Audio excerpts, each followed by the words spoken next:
Hello student, आज के इस वीडियो में हम स्टार्ट करेंगे एक्सरसाइज 1.3। ठीक है, तो ध्यान से देखिए 1.3 को। बात करते हैं पहले क्वेश्चन की। पहला क्वेश्चन दिया है, निम्नलिखित भिन्नों को दशमलव रूप में लिखिए और बताइए कि प्रत्येक का दशमलव प्रसार किस प्रकार का है। ठीक है, तो फर्स्ट क्वेश्चन, फर्स्ट पार्ट दे रखा है आपको 36 बटे में 100। ठीक है, अब यहाँ पे नीचे आपको पता है 100 है, 100 का भाग अगर 36 में करेंगे तो कितना आएगा 0.36। ठीक है, अब यहाँ पे आप देख रहे हो, यहाँ पे जो दशमलव के बाद संख्या है लगातार नहीं आ रही है, तो इसलिए कैसे आवर्ती का, ये शांत आवर्ती का। ठीक है, तो ये इसका आंसर क्या हो जाएगा, शांत हो जाएगा, इसका उत्तर शांत हो जाएगा। ठीक है, बात करते हैं सेकंड पार्ट की इसकी 1/11। इसके बारे में बताना है, तो इसके लिए हमें क्या करना होगा, हमें भाग करना होगा। हम 11 से भाग करेंगे 1 में। ठीक है, आप देखोगे 11 से भाग 1 में तो होगा नहीं। अब 11 का भाग 1 में करने के लिए आपको क्या करना होगा, यहाँ पे हम एक शून्य लेंगे। जब हम यहाँ पे एक शून्य लेते हैं तो यहाँ पे आएगा शून्य और दशमलव आ जाता है। ठीक है, क्या ये संख्या अभी 11 से भाग हो रही है? नहीं हो रही है, क्योंकि ये संख्या 11 से छोटी है। तो यहाँ पे हम क्या करेंगे, एक जीरो और लेंगे। जब यहाँ पे एक शून्य लेंगे तो यहाँ भी क्या आ जाएगा, एक शून्य आ जाएगा। ठीक है, अब हम 11 का भाग 100 में करेंगे तो कितने से जाएगा, 9 से जाएगा। 11 में कितना होता है, 99 होता है। ठीक है, अब 10 में से 9 गया, 1 बचेगा, और यहाँ पे 9 में से 9 गया, 0 बचेगा। ठीक है, फिर हमने यहाँ पे शून्य लिया तो देखेंगे 11 का भाग 10 में होगा, नहीं होगा। फिर एक और शून्य लेंगे, जब एक और शून्य लेंगे तो यहाँ पे क्या आ जाएगा, एक शून्य आ जाएगा। ठीक है, अब 11 ने 99, तो यहाँ कितना आ जाएगा, 99 आ जाएगा। ठीक है, अब फिर से इसमें से माइनस करते हैं तो 10 में से 9 गया, 1 बचेगा, 9 में से 9 गया, 0। ठीक है, तो ये संख्या लगातार चलती रहेंगी, शेषफल 1 आता रहेगा लगातार। ठीक है, तो यहां पर हमारा जो शेषफल आ रहा है वो क्या आ रहा है यहाँ पे शेषफल सबसे पहले कितना आया हमारे पास, 1, फिर कितना आया 1, फिर 1, इस तरीके से चल रहा है। ठीक है, और यहाँ पे हमारा भाजक क्या है, यहाँ पे भाजक है हमारे पास 11। ठीक है, इसलिए 1/11 क्या हो जाएगा आपका 0.090909 इस तरीके से चलता रहेगा। ठीक है, और इसको हम क्या लिख सकते हैं, इसको हम लिख सकते हैं 0.09। जितनी भी संख्या की पुनरावृत्ति होती है उसके ऊपर हम एक दंड लगा देते हैं, क्योंकि यहाँ पे 0909 जो लगातार आ रहे तो 09 के ऊपर हम क्या लगा देंगे, एक दंड लगा देंगे। ठीक है, और ये आप देख रहे हो कि दशमलव के बाद जो दशमलव प्रसार है वो लगातार चलता जा रहा है, तो इसलिए हम इसे क्या बोलेंगे, इसे हम बोलेंगे अनवसानी। और क्योंकि इसकी पुनरावृत्ति हो रही है, पुनरावृत्ति। ठीक है, क्वेश्चन सबको समझ में आ गया होगा। अब हम बात करते हैं थर्ड पार्ट की। फर्स्ट का थर्ड पार्ट दे रखा आपको 4 सही 1/8। ठीक है, तो 8 चौके 32 और 1 कितना हो जाएगा आपका 33। 33/8। ठीक है, तो क्या करेंगे, 8 का भाग करेंगे, कितने में करना है, 33 में करना है। ठीक है, तो देखो आप 8 का 12 पढ़ोगे, 8 चौके कितना होता है 32 होता है। ठीक है, अब 3 में से 2 गया 1। अब यहाँ पे क्या ले लेंगे, शून्य ले लेंगे। ठीक है, जब यहाँ शून्य लिया तो यहाँ क्या आ जाता है, पहले दशमलव आ जाएगा। ठीक है, अब यहाँ 8 का भाग जब 10 में करेंगे तो 8 एकम 8, 8 से भाग किया तो कितना आएगा, 2 आ जाएगा। ठीक है, 10 में से 8 गया 2, फिर यहाँ पे शून्य ले लेंगे, फिर 8 दूनी 16, तो 20 में से 16 माइनस करेंगे तो कितना आ जाएगा 4। ठीक है, फिर यहाँ शून्य ले लेंगे, फिर कितना पड़ेंगे, 8 चौके 32, 8 पंजे 40, तो ये हो जाएगा 5 से पूरा भाग यहाँ पे आ जाएगा। तो नीचे कितना आया आपके पास, शून्य आया। ठीक है, तो शेषफल आपके पास क्या क्या आए थे, सबसे पहले क्या आया शेषफल आपके पास, 1 आया, फिर शेषफल कितना आया 2 आया, फिर शेषफल कितना आया 4 आया, और फिर कितना आया 0 आया। जैसे शेषफल 0 हो जाता है तो उसके बाद नहीं करना है। ठीक है, और यहाँ पे भाजक क्या हमारे पास, यहाँ पर हमारे पास भाजक कितना है 8 है। ठीक है, अब क्या करना है हमको, देखो शेषफल आ गया हमारे पास, भाजक आ गया, तो हम 4 से 1/8 को क्या लिखेंगे, क्योंकि हमने इसका इसमें भाग किया तो हमारे पास आया 4.125। ठीक है, अब इसे हम क्या बोलेंगे, क्योंकि यहाँ पर जो है दशमलव के बाद दशमलव प्रसार जो है इस लगातार नहीं आ रहा है। ठीक है, तो इसलिए हम इसको क्या बोलेंगे, शांत बोलेंगे। ठीक है, तो ये तीसरा पार्ट समझ में आ गया होगा, फर्स्ट का थर्ड पार्ट। अब बात करते हैं फर्स्ट के फोर्थ पार्ट की। ठीक है, इसको मैं मिटा देता हूं।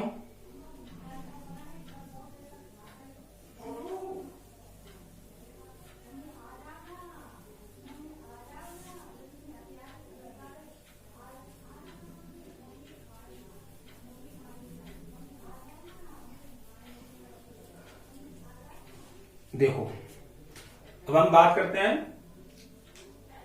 फर्स्ट का फोर्थ पार्ट। ठीक है, कैसे करना है ध्यान से देखें। दे रखा है 3/13। ठीक है, अब 3/13 है तो हम क्या करेंगे, 13 का भाग करेंगे 3 में। ठीक है, तो 13 का भाग 3 में करेंगे। आप देख लो 13 का भाग 3 में तो होगा नहीं, यहाँ पे हम ले लेंगे 0। ठीक है, तो जब यहाँ 0 लेंगे तो यहाँ जाएगा 0 दशमलव। ठीक है, अब यहाँ पे पारा पड़ेंगे 13 का, तो 13 दूनी कितना होता है 26। यहाँ पे 26 आ गया। अब 10 में से 6 माइनस किया तो 4, और 2 में से 2 गया तो 0 आ जाएगा। ठीक है, 0 आ जाएगा। फिर यहाँ पे एक 0 लेंगे, फिर 13 का पारा पड़ेंगे। 13 कितना होता है 39, तो 3 से गया तो यहाँ पे कितना आ जाएगा 39 आ जाएगा। अब 10 में से 9 गया तो कितना बचेगा 1 बचेगा। ठीक है, यहाँ 3 में से 3 गया 0 आ गया। ठीक है, फिर यहाँ पे एक 0 लेंगे। ठीक है, 0 लेंगे तो क्या, अभी 10 13 से छोटा है तो एक और 0 लेंगे। जब एक और 0 लेंगे तो यहाँ भी क्या आ जाएगा एक 0 आ जाएगा, 0 आ जाएगा। ठीक है, फिर 13 का पारा पढ़ना है। 13 सत्ते कितना होता है 91 होता है, तो यहाँ पे 91 आ जाएगा। माइनस करेंगे, 10 में से 1 गया कितना आया 9 आया, 9 में से 9 गया 0 आया। ठीक है, फिर एक और 0 लेंगे, फिर किससे जाएगा हमारा 13 का पारा पढ़ेंगे। 13 छिंग कितना होता है 13 पंचे 65, 13 छिंग 78। ठीक है, यहाँ पे आ जाएगा 78। अब यहाँ पे देखो 10 में से 8 गया तो कितना बचा 2, यहाँ पे बचा 8, 8 में से 7 गया 1। ठीक है, अब ये 13 से छोटा है तो यहाँ पे हम क्या ले लेंगे एक 0 ले लेंगे। ठीक है, फिर हम 13 का पारा पढ़ेंगे, 9 से जाएगा। 13 में कितना होता है 117 होता है। ठीक है, अब 10 में से 7 गया कितना बचा 3 0 0। ठीक है, तो यहाँ पे आप देख रहे हो यहाँ पे कितना था हमारे पास 3 था, अब यहां से फिर से 3 आ गया है। फिर से करते हैं, चलो कोई बात नहीं। तो फिर अभी ये 3 से भाग नहीं होगा, फिर हम एक 0 ले लेंगे। अब 0 लेंगे तो 13 का पारा पड़ेंगे, 13 दूनी 26।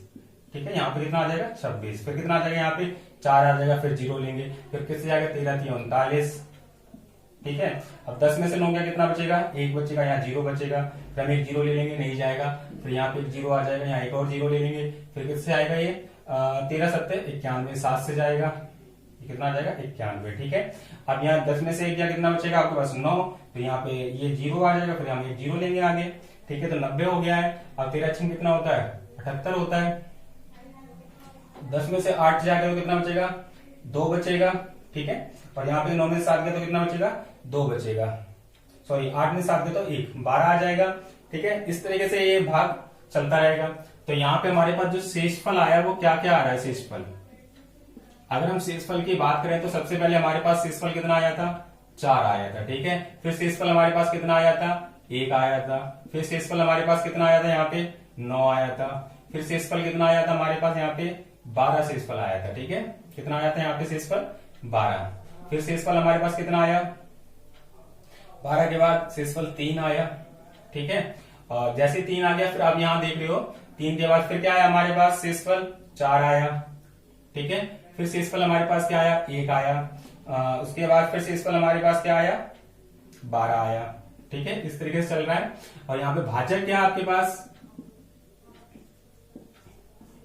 भाजक है आपके पास 13। ठीक है, अब यहाँ आप देख रहे हो पहले हमारा 4 आया, फिर 1 आया, फिर 9 आया, फिर 12 आया, फिर 3 आया, फिर यहाँ पे इतना। इसके बाद फिर से यहाँ पे क्या होने आवर्ती द्वार से शुरू होगी। ठीक है, पुनरावृत्ति शुरू होगी उसकी। तो इसलिए 3/13 को हम क्या लिखेंगे, देखो 3/13 का जब हम भाग किया तो कितना है 0.230769। ठीक है, और उसके बाद 23076 इस तरीके से चल रहा है। ठीक है, तो इसलिए हम इसे क्या लिख सकते हैं 3/13 को हम लिख सकते हैं। आप यहां देख रहे हो यहां तक जो है पुनरावृत्ति हो रही है 23076 ठीक है, जैसे 2 आया फिर वापस 2 आ गया हमारे पास। ठीक है, तो कितनी संख्या की पुनरावृत्ति हो रही है 23076। तो हम क्या लिखेंगे 230.23076। ठीक है, इसके ऊपर पुनरावृत्ति हो रही है, तो इसलिए क्या हो जाएगा आपका अनवसानी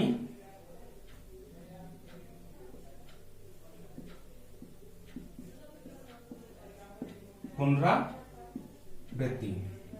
ठीक है, तो अनवसानी पुनरावृत्ति का मतलब तो समझ गए होंगे, जब दशमलव प्रसार जो है वो लगातार चलता रहे और सेम पुनरावृत्ति हो। देखो ये सेम आ गया, फिर ये सेम आ गया। ठीक है, इस तरीके से लगातार सेम सेम आता है, एक जैसा आता रहेगा, पुनरावृत्ति आती रहेगी, तो उसे बोलते हैं अनवसानी पुनरावृत्ति। ठीक है, अब बात करते हैं क्वेश्चन नंबर,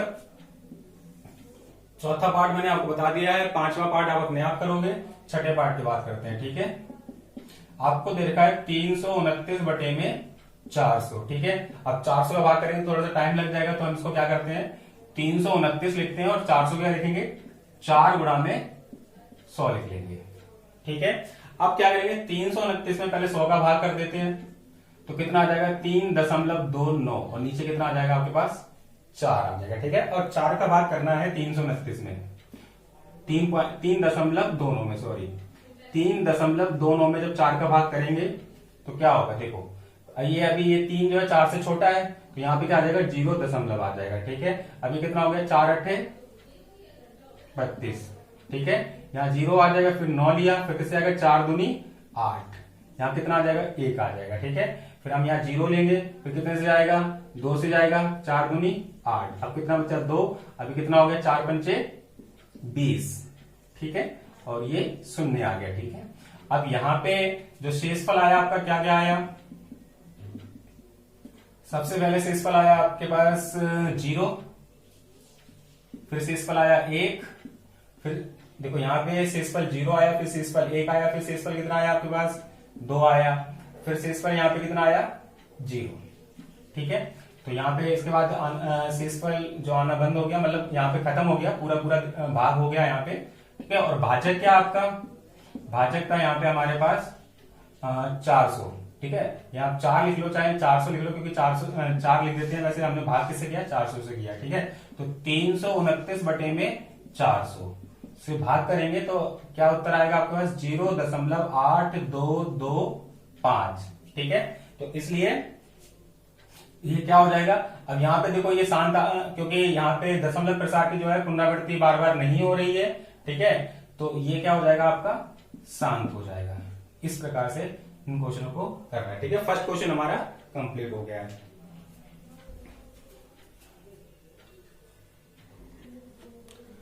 तो बात करते हैं क्वेश्चन नंबर 2 की। क्वेश्चन नंबर 2 में दे रखा है, आप जानते हैं कि 1/7 जो है 0.142857। ठीक है, यहाँ पे जो दशमलव प्रसार जो है वो क्या है, अनवसानी पुनरावृत्ति है। वास्तव में लंबा भाग दिए बिना क्या आप ये बता सकते हैं कि 2/3, 2/7, 3/7, 4/7, 5/7, 6/7 के दशमलव प्रसार क्या है, यदि हाँ तो कैसे। तो देखो हम इसका जो हल होगा तो हाँ हम बिल्कुल बता सकते हैं। अब कैसे बताना है, देखो सबसे पहले हम क्या करते हैं ना, इसके लिए आप एक भाग कर लो। वैसे तो लंबा भाग दिए बिना बताना है, फिर भी मैं आपको भाग करके एक बार समझाना चाहता हूं ताकि आपको आसानी से ये क्वेश्चन समझ में आ जाए। ठीक है, तो सबसे पहले हम क्या करते हैं, 7 का भाग करते हैं 1 में। ठीक है, जब हम 7 का भाग 1 में करेंगे तो आप देखोगे 1 से तो भाग होगा नहीं, तो यहाँ पे क्या लेंगे 0 ले लेंगे। जब 0 लेंगे तो 0 दशमलव आ जाएगा, तो 7 एकम 7। ठीक है, तो 10 में से 7 जाएगा तो कितना बचेगा 3, फिर हमने लिया 0, फिर 7 चौके 28, फिर कितना आ जाएगा यहाँ पे 10 में से 8 गया 2, और यहाँ पे ले लेंगे एक और 0, फिर कितने से जाएगा 7 दूनी 14, 14 से गया। अब यहाँ पर कितना आ गया है, 10 में से 4 गया 6। ठीक है, तो यहाँ कितना आ जाएगा 0 आ जाएगा। अब कितना हो जाएगा 7 8 56, 56 आ जाएगा। 10 में से 6 गया तो कितना आ जाएगा 4 आ जाएगा, यहाँ 0 आ जाएगा। ठीक है, 0 आ जाएगा, यहाँ पे हम एक और 0 ले लेंगे यहाँ पे। ठीक है, तो जब 0 लेंगे तो 7 का 12 पढ़ेंगे, कितना आ जाएगा 7 पंजे 35, 5 से जाएगा, और ये आ गया हमारे पास 35। ठीक है, अब 10 में से 5 जाएगा तो कितना बचेगा 5, फिर हमने लिया 0। ठीक है, अब कितने जाएंगे 7 7 49, तो यहाँ पे क्या आ गया 1। अब यहाँ पे शेषफल जो आया है, यहाँ पे जो शेषफल A था, यहाँ का शेषफल और यहाँ का शेषफल क्या हो गया है B का। ठीक है, समान है। देखो यहाँ भी यहाँ पे क्या था 1, यहाँ भी 1 आ गया, तो यहाँ से क्या हो जाएगा पुनरावृत्ति शुरू हो जाएगी। ठीक है, दशमलव प्रसार की। अब क्या करना है आपको कि इसका उत्तर देना है। ठीक है, हमें बताना है जैसे 2/7 का मान। ठीक है, यहाँ लिखा हमने 2/7। अब यहाँ 2/7 बोला हुआ है, तो ध्यान से देखो यहाँ पर 2 कब आ रहा था हमारे पास, देखो यहाँ पर आ रहा था 2, आपने देखा यहाँ पे हमारे पास 2 आ रहा था। ठीक है, यहाँ पे शेषफल क्या आया था आपके पास 2 आया था। शेषफल 2 आया था। अब 2 आया था तो शेषफल इसके हिसाब से देखो, 2 के बाद हमने क्या था, कितने से पढ़ा था, 7 दूनी 14, तो 2 से हमारा शुरू हुआ था, यहां से कहां से शुरू हुआ है, 2 से शुरू हुआ है। तो हमारे पास क्या आएगा, पहले तो 0 लेंगे फिर दशमलव लेंगे, तो पहले आएगा 2, 2 के बाद क्या आएगा 2 8 5 7, 2 8 5 7, क्योंकि इसकी पुनरावृत्ति हो रही है तो उसके आगे क्या आ जाएगा, फिर इसके बाद क्या आना है आपके पास, 1 आएगा फिर 4 आ जाएगा। ठीक है, इस तरीके से ये इसका उत्तर हो गया। ठीक है, या फिर आप इसको लिखना चाहो तो आप इसे ऐसे लिख सकते हो, जैसे 1/7 है तो ये कितना आ गया 0.14285 फिर क्या आएगा 1 4 2 8 5 7। ठीक है, इस तरीके से ये चलता रहेगा। ठीक है, यहां से इसकी जो पुनरावृत्ति होगी इस तरीके से। तो ये समझ में आ गया होगा। एक और समझ लिया, जैसे 3/7 दे रखा आपको, 3/7 का मान निकालना होगा आपको, तो 3/7 30। अब 30 कहां पर आया आपको, देखो 30 कहां पर है, इसमें 30 यहां पर है। ठीक है, अब तो यहाँ पे 30 था तो 7 चौके 28, तो इसका मतलब क्या है कि 4 से स्टार्ट होगा, मतलब यहां समझ लो। ठीक है, 4 से स्टार्ट होगा हमारे पास, तो 0 तो पहले लेंगे, दशमलव, फिर 0 दशमलव, क्योंकि यहाँ 7 चौके 28 है, यहाँ पर हमारा कहां पर आ रहा है 30, यहाँ पे 3 आ रहा है। ठीक है, तो यहां से जो 7 चौके 28 है, यहाँ 4 से चलेगा, तो क्या आ जाएगा हमारे पास, पहले 4 आएगा, 4 के बाद क्या आता है 2, और 2 के बाद 8, 8 के बाद 5, 5 के बाद 7, और 7 के बाद फिर से क्या आ जाएगा 1 आ जाएगा। ठीक है, समझ आ गया होगा, और इस तरीके से ये होगा। तो आई होप ये क्वेश्चन सभी को समझ में आ गया होगा।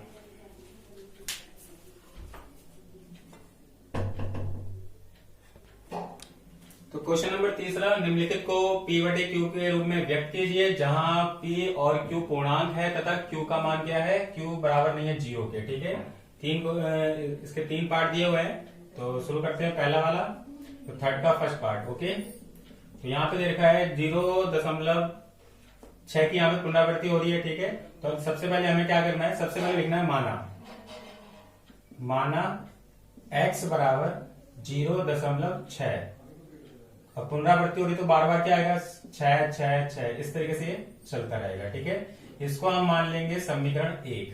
ठीक है, अब यहाँ पे आप देख रहे हो दशमलव के बाद कितनी संख्या की पुनरावृत्ति हो रही है, सिर्फ एक संख्या की हो रही है, एक अंक की हो रही है 6 की। ठीक है, तो इसलिए हम क्या करेंगे, दोनों तरफ 10 से गुणा करेंगे। ठीक है, अगर मान लो 2 संख्याओं की पुनरावृत्ति होती तो हम क्या करते, दोनों तरफ 100 से गुणा करते।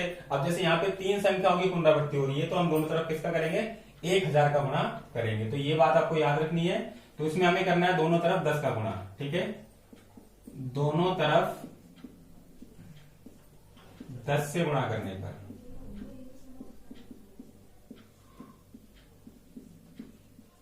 क्या आएगा आपके पास, जब देखो 10 का गुणा करेंगे तो 10 गुणा में x, और 10 का गुणा इसमें करना है 10 गुणा में 0.666, इस तरीके से। ठीक है, अब 10x हो जाएगा ये, और 10 का गुणा इसमें करेंगे तो 1 दशमलव आगे चला जाएगा, और ये हो जाएगा 6.666। ठीक है, और ये 2, समीकरण 2 हो गया। तो देखो हमने यहाँ पे, आप सोच रहे होंगे कि यहाँ पे 4 बार 6 दिया है, यहाँ मैंने 5 बार 6 लिख दिया है, तो एक्चुअली यहाँ पे ये जो है लगातार 6 आता रहेगा, तो आप चाहे जितने भी लिख सकते हो, वो मैंने सिर्फ दशमलव, यहाँ पे दशमलव के बाद 4 बार 6 है, तो यहाँ पे हमने दशमलव के बाद 4 बार 6 ले लिया, ताकि हमको उसमें घटाने में दिक्कत ना हो। अब क्या करना है, समीकरण 2 में से समीकरण 1 को घटाने पर, ठीक है, अब समीकरण 2 में से समीकरण 1 को घटाने तो क्या लिखेंगे, 10x बराबर 6.666।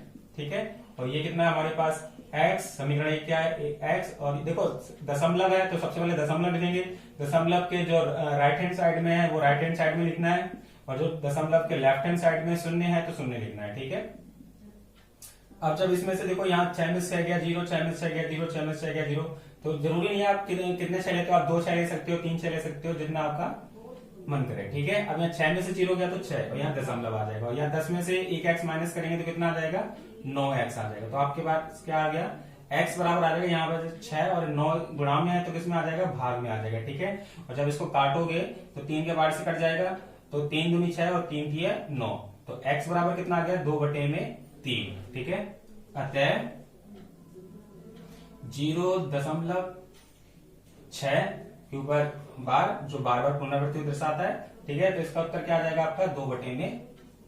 ठीक है, इस तरीके से करना है। अब बात करते हैं तीसरे का दूसरा पार्ट, ये भी बहुत आसान है, बिल्कुल इसी तरीके से करना है। सबसे पहले हम क्या लिखेंगे, माना x बराबर 0.47। अब यहाँ पे 7 है, 7 की क्या हो रही है, पुनरावृत्ति हो रही है, मतलब 7 बार बार आएगा तो 7 7 3 बार ले लेते हैं हम, ठीक है। और ये हो जाएगा आपका समीकरण 1। अब यहाँ पे क्योंकि पुनरावृत्ति मतलब एक अंक जो है उसकी बार बार पुनरावृत्ति हो रही है, तो इसलिए हम दोनों तरफ कितने गुणा करेंगे, 10 का। याद रखो, अगर पुनरावृत्ति 2 अंकों की होती है तो हम 100 का गुणा करते हैं, और 3 अंकों की पुनरावृत्ति होती है तो हम 1000 का गुणा करते हैं, ठीक है। तो दोनों तरफ 10 का गुणा करने पर, या 10 का या 10 से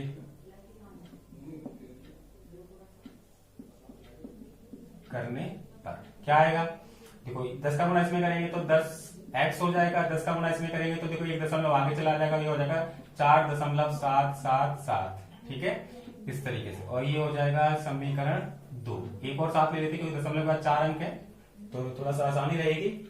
और उसके बाद क्या करना है, समीकरण 2 में से समीकरण 1 को घटाने पर, ठीक है।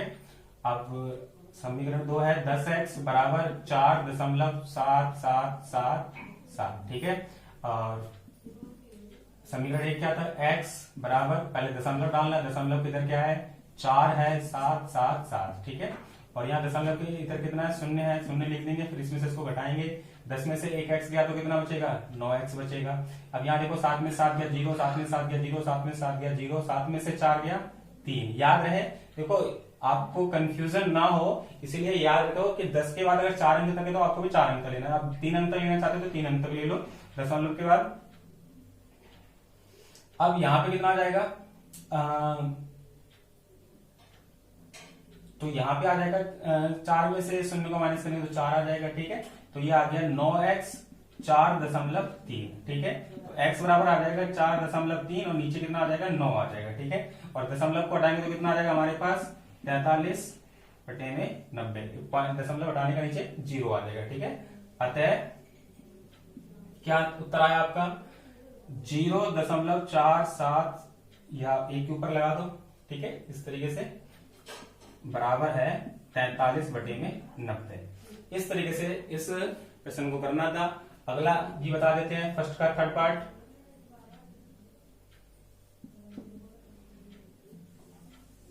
ठीक है, फर्स्ट का थर्ड पार्ट देखो, सॉरी थर्ड का थर्ड पार्ट। तो सबसे पहले क्या करेंगे, मानेंगे, माना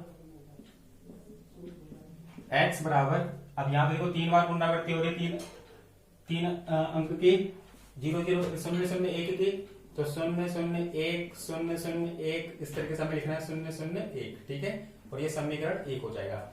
अब क्या करना है, यहाँ पे 3 अंकों की पुनरावृत्ति हो रही है, इसलिए हम दोनों तरफ कितने से गुणा करेंगे, 1000 से, 1000 से, ठीक है। दोनों तरफ 1000 से गुणा करने पर, ठीक है। तो जब इसका 1000 से करेंगे तो ये हो जाएगा 1000x, ठीक है, बराबर में, क्योंकि यहाँ पे अब 1000 से गुणा कर रहे हैं हम, ठीक है। यहाँ पे हमको दशमलव लगाना था, बराबर 0 दशमलव, ठीक है। 1000 से गुणा करेंगे तो एक मतलब 3 अंक है इसमें, तो यहाँ पर आ जाएगा, दशमलव कहाँ आ जाएगा, यहाँ पर आ जाएगा, ठीक है। तो क्या आ जाएगा आपके पास, 1.001, ठीक है, इस तरीके से चलेगा। तो यहाँ पे आप काउंट कर लो, 3 3 6 7 9 है, तो आप 9 तक ले लो, या आप चाहो तो कम भी कर सकते हो, जैसे यहाँ पे हमने सिर्फ यहाँ तक लेना है तो हम यहाँ तक ले लेते हैं, ठीक है, ज्यादा लेने की जरूरत नहीं है। और ये हो जाएगा समीकरण 2, ठीक है। अब क्या करना है, समीकरण 2 में से समीकरण 1 को घटाने पर क्या आएगा, देखो 1000x याद आएगा 1.001, ठीक है। और ये कितना है, समीकरण x बराबर, देखो पहले दशमलव लिखना है, दशमलव, इसके बाद क्या है 0.001, और यहाँ क्या है 0 है, ठीक है। और इसको इसमें से माइनस करेंगे तो यहाँ देखो 1000 में से 1 माइनस करेंगे तो कितना आएगा, 999x आ जाएगा। और ये कितना आ जाएगा, देखो ये 0 0 ये सारा 0 हो जाएगा, यहाँ क्या बचेगा 1.00 बचेगा, ठीक है, ये सब 0 आ जाएगा यहाँ पर। तो अब क्या लिखेंगे, x बराबर आ गया 1 में, ये गुणा में है तो किसमें आ जाएगा, भाग में आ जाएगा। ठीक है, और दशमलव के बाद शून्य की कोई मान नहीं होता है, इसलिए हम इसको हटा देंगे। तो अतः कितना आया आपका 0.001। ठीक है, इसके ऊपर बराबर आ जाएगा किसके 1/999। ये आपका उत्तर। ठीक है, इस प्रकार से वीडियो क्वेश्चन को करना है।